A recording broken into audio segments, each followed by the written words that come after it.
Bro నమస్తే bro. నమస్తే భయ్య. బ్రో రీసెంట్ గా మహేష్ బాబు గారికి నోటీస్ అయితే వెళ్ళింది కదా యా, ప్రభుత్వం యా. దగ్గర నుంచి. దీనికోసం ఏమంటారు?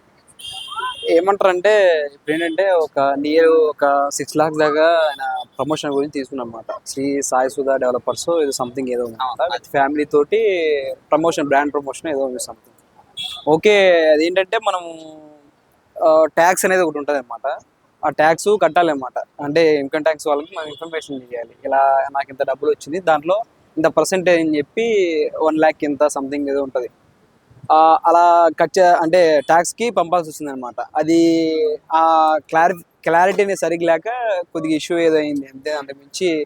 కానీ అయితే ఏంటంటే మన తెలుగు వాళ్ళు కాదు, ఇంకోటి ఏదైనా కానీ చెడును ఎక్కువ పెట్టేస్తారు అనమాట. అదేం పెద్ద ఇష్యూ కాదు. ఆయన ఏదో నేరాలు ఘోరాలు ఏదో చేసినట్టు, TV9లో అట్లా ఏదో చేసినట్టు అలా బిహేవ్ చేస్తారు. కానీ మంచి గురించి ఎవరు చెప్పుకోవట్లేదు. ఆయన 4500 హార్ట్ ఆపరేషన్ చేయించాడు చిన్నపిల్లలకి.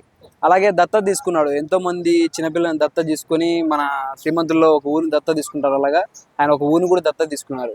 ఆయన ఏ రోజు కూడా ఆయన గురించి నేను ఇలా దత్తత తీసుకున్నాను, ఇలా చేశాను అనేది లేదనమాట ఆయనకి.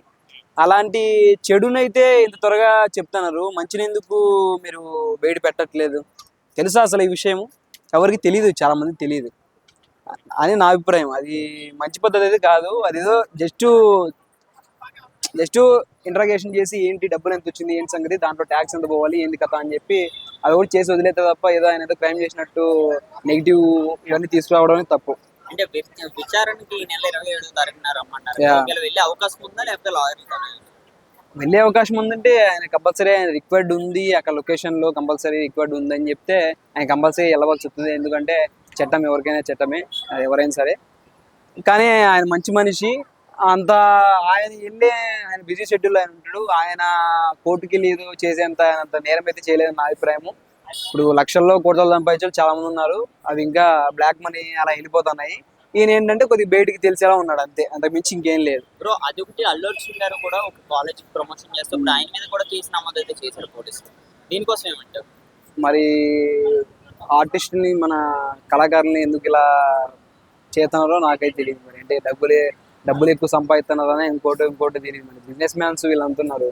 సినిమా కళాకారుల్ని ఎందుకు, హీరోలు ఇలా టార్గెట్ చేసి వాళ్ళు ఎందుకు చేస్తున్నారో తెలియట్లేదు మరి.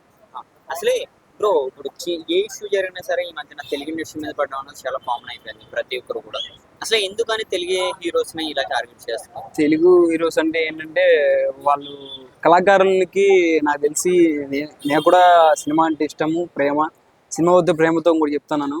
ఏంటంటే కళాకారులు అంటే అంటే సినిమా అంటేనే ఒక చిన్న చూపు చూపుతారు అనమాట. ఒక జాబ్ ఫీల్డ్ ఇవన్నీ ఏదో ఒక 15K సంపాదిస్తే ఓకే. అదే నేను ఏదో ఆర్టిస్ట్గా చేస్తున్నాను, ఇంకోటి చేస్తాను అంటే వీడేంట్రా బాబు అని ఉందన్నమాట.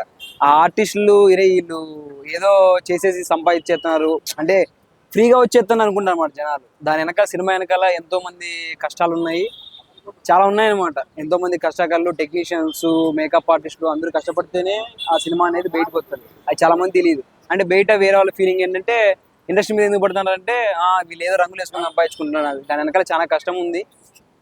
దయచేసి ప్రతిదానికి సినిమా వాళ్ళని బ్లేమ్ చేయడమే తప్పది. Thank you.